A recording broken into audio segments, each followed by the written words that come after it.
Bonjour à tous, bienvenue dans l'épisode 31 de la saison 3 de l'hebdo de Zero Arcade. C'est la partie 2 de cet hebdo 31. Pourquoi partie 2? Parce que, je vous l'ai dit la semaine dernière, on est parti en vacances, les éditeurs n'ont pas arrêté de sortir des jeux, je ne sais pas pourquoi, mais en tout cas ça a continué.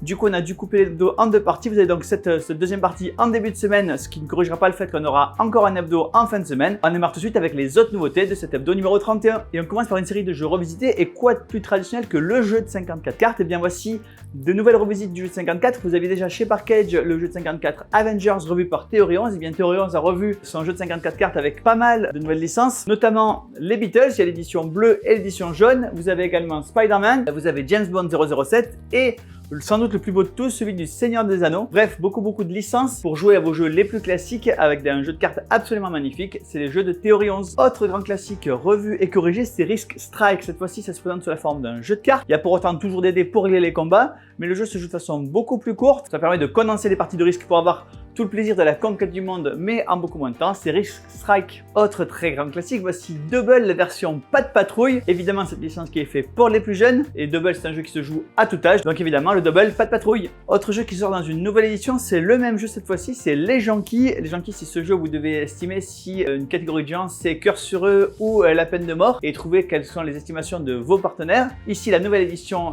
jaune des Junkies. Autre jeu classique, c'est Mixmo. Mixmo, c'est un jeu dans lequel vous allez créer une grille semblable à celle d'un Scrabble, mais chacun de votre côté et dans un temps limité. Ici, il revient dans une boîte Echo avec des tuiles en bois et sans plastique. C'est le Mixmo Echo. Autre grand classique, c'est le Rubik's Cube. Vous le savez sûrement, ce sont les 100 ans de Disney cette année. Et pour célébrer ça, il y a le Rubik's Cube avec les faces Disney. Le Rubik's Cube spécial pour les 100 ans de Disney. Ceux qui me connaissent savent que je suis fan de la collection Ma Première Aventure. Ils ressortent petit à petit les différents livres en version longue. Donc ils ont repris les premiers tomes de la collection, ils ont rajouté quelques pages. Le prix s'en ressent très légèrement, mais franchement, ça vaut le coup. N'hésitez pas à aller sur les versions longues de La Quête du Dragon et Ovoluf. Autre nouveau classique qui se joue dans tous les clubs jeux de France et de Navarre, c'est Azul. Voici qu'il arrive en version mini. C'est même plus qu'une version mini puisque vous voyez, elle est compactée, mais c'est surtout une version pour jouer en voyage avec des plateaux qui permettent de bloquer légèrement les tuiles pour pas que ça bouge si vous êtes dans le train ou dans une caravane. La version idéale pour l'été, elle arrive en septembre, mais peut-être que vous allez quand même partir en vacances avec, c'est Azul Mini. Cette fois-ci, ce n'est pas une version mini, c'est une version deluxe, c'est Lucky Numbers qui arrive dans une version avec 5 joueurs au lieu de 4 pour la version normale, avec des pions en 3D, et notamment c'est très adapté pour les gens qui ont du mal à voir. La version a été travaillée avec Accessi Game, qui est une association qui permet aux malvoyants de jouer à un maximum de jeux de société. Et si vous avez déjà la version de base et que vous voulez quand même jouer à 5 joueurs, parce que ce jeu est assez formidable à 4 ou à 5 joueurs, et bien voici l'extension spéciale pour 5 joueurs pour la version de base, donc le Lucky Number Deluxe et l'extension 5 joueurs pour le Lucky Number normal. Autre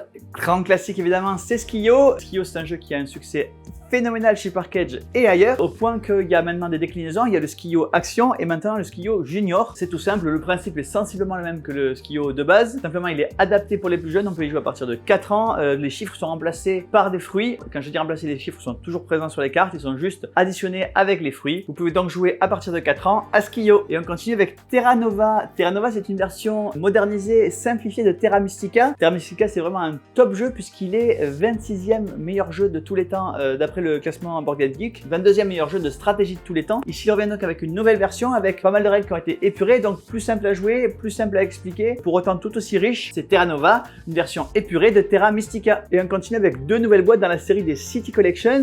Les City Collections sont des jeux de Stefan Feld. La première boîte, c'est Marrakech, et évidemment tous les jeux ont un nom de ville. Vous avez donc ici Hambourg et New York City, qui sont des nouveaux jeux mais qui sont à la fois des rééditions de jeux existants. Dans le cas de New York City, c'est Rialto, un jeu qui se passe évidemment à Venise, qui est rethématisé pour se passer à New York. Dans le cas de Hambourg, c'est Bruges. Bruges, c'est un jeu qui est sorti comme Rialto d'ailleurs en 2013, qui est dans le top 350 de BGG. Donc des jeux qui sont absolument excellents. De Stefan Feld, qui est un auteur qui est connu, reconnu et adoré de beaucoup de joueurs de jeux experts. Hambourg, je vous disais, c'est Bruges, mais c'est pas que Bruges, c'est Bruges et toutes les extensions qui existaient, plus encore une nouvelle extension qu'ils ont ajoutée spécialement pour la thématique de Hambourg. Hambourg et New York City, donc 2 nouvelles boîtes dans la City Collection de Stefan Feld. Et on continue avec la Jungle aux Énigmes. La Jungle aux Énigmes, c'est une nouvelle boîte dans la collection Exit et plus spécifiquement dans la collection Exit Kids. C'est donc un jeu d'escape game destiné aux enfants à partir de 6 ans. Dans la boîte, il y a 6 énigmes avec des mécaniques extrêmement différentes d'une énigme à l'autre avec des cartes qu'on va devoir combiner. Il n'y a pas de destruction, donc vous allez pouvoir jouer encore et encore les énigmes de la boîte. C'est Exit Kids, la jungle aux énigmes. Et on continue avec 2 nouvelles boîtes dans la collection Heroic Art. Heroic Art, c'est une collection de jeux qui se base un peu entre les livres dont vous êtes le héros et les escape games. Ça se joue en solo, c'est à chaque fois une aventure à vivre. Vous avez 2 nouvelles boîtes donc avec Alerte à Crabou et le complot Draculo. 2 boîtes avec des difficultés différentes. Alerte à Crabou, c'est plutôt une boîte facile. Le Comte Draculo, c'est plutôt une boîte difficile. Dans tous les cas, vous allez trouver votre bonheur dans la collection Heroic Art. De nouvelles boîtes là aussi dans des collections qui existent déjà depuis longtemps. Vous avez la collection Détective, vous avez la 6e boîte qui vient de sortir avec les secrets du désert qui vous amène évidemment en Égypte. Vous êtes des archéologues. Petite particularité de cette boîte, c'est que ça va se jouer sur une enquête en 3D. Donc vous allez construire une espèce de puzzle en 3D pour vivre votre enquête. Et puis vous avez Tokyo Blackout, la 11e boîte de la collection d'Escape, dans laquelle Tokyo a été plongé dans le noir, comme le nom Tokyo Blackout l'indique. C'est une cyberattaque. Vous faites partie de la Black Team qui va essayer de résoudre le problème du blackout et éventuellement d'attraper les criminels qui ont mis Tokyo dans le noir. Tokyo Blackout dans la collection d'Escape et les secrets du désert dans la collection Détective. Nouvelle boîte également dans la collection L'enquête par courrier. C'est une collection de jeux d'enquête pour les plus jeunes à partir de 7 ans, dans lequel vous allez avoir pas mal d'éléments sur lesquels enquêter. Vous allez avoir des numéros de téléphone à appeler, numéros non surtaxés pour avoir des indices. Et à la fin de votre enquête, vous allez pouvoir écrire vraiment une adresse courrier où il y a quelqu'un qui va vous répondre. Ici, cette nouvelle enquête, c'est science et magie. Donc vous allez essayer de mener une enquête en fonction de la méthode scientifique, en essayant de distinguer ce qui est vrai de ce qui est faux. Science et magie, une nouvelle enquête par courrier. Et on continue avec un pack d'extensions pour Next Station London, qui est en réalité un bloc supplémentaire. Pour ceux qui ont fait beaucoup de parties de Next Station London, eh bien vous avez peut-être plus de feuilles disponibles. En voici un nouveau paquet avec 100 nouvelles feuilles recto verso pour Next Station London. Et on continue avec Marvel Champions Next Evolution. C'est un nouveau paquet de campagne pour Marvel Champions. Vous avez donc des nouveaux héros, des nouveaux méchants, 5 scénarios que vous pouvez soit jouer séparément, soit enchaîner. Précipitez-vous dessus, les paquets de scénarios partent en général assez vite. C'est Marvel Champions Next Evolution. Et on continue avec Iron's End, une ère nouvelle. Une ère nouvelle, c'est valable avec toutes les extensions d'Iron's End. Simplement, ça va vous permettre de jouer des campagnes. En fait, il y a une mécanique d'expédition qui va vous permettre de collecter des trésors qui vont vous rendre de plus en plus puissant au fur et à mesure des scénarios que vous enchaînez, mais qui va également permettre aux méchants de devenir plus forts au fur et à mesure des scénarios. Donc vous avez un système de campagne assez rapide. Vous pouvez rejouer Iron's End, le jeu de base, et toutes les versions et toutes les extensions avec une ère nouvelle. Et une nouvelle boîte pour Marvel Zombies,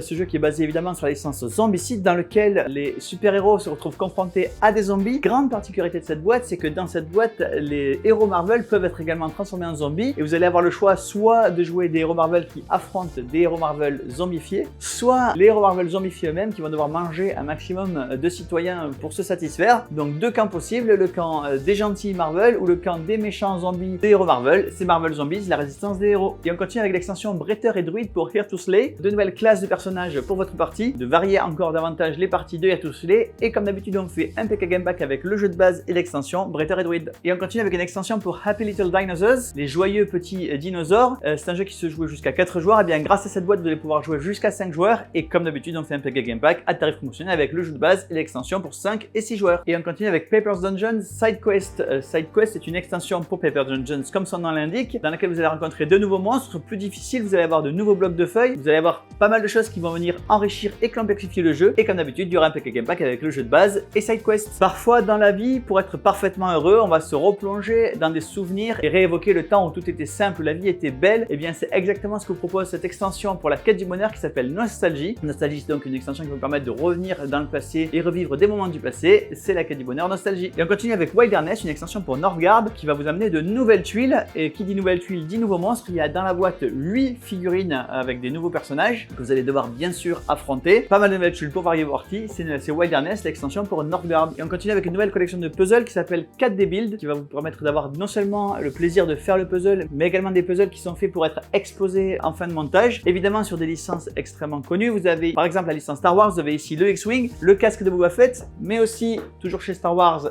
R2D2. Et pour ceux qui préfèrent les Marvel plutôt que Star Wars, vous avez également Mjolnir, le marteau de Thor, et le casque d'Iron Man à des tailles tout à fait convenables. Vous voyez dans le coin qu'il est très possible de les exposer au vu de leur taille. Les puzzles 4D, Star Wars et Marvel. Et bien voilà, le numéro 31 de la saison 3 de l'Abdo Rush Package est enfin terminé. Et sa première partie que vous avez vue en fin de semaine dernière et sa deuxième partie qui se termine maintenant. Ça n'empêche qu'il y a des nouveautés qui vont sortir encore toute la semaine et que donc on va se retrouver vendredi prochain pour le numéro 32. Merci de nous avoir suivis, à la semaine prochaine.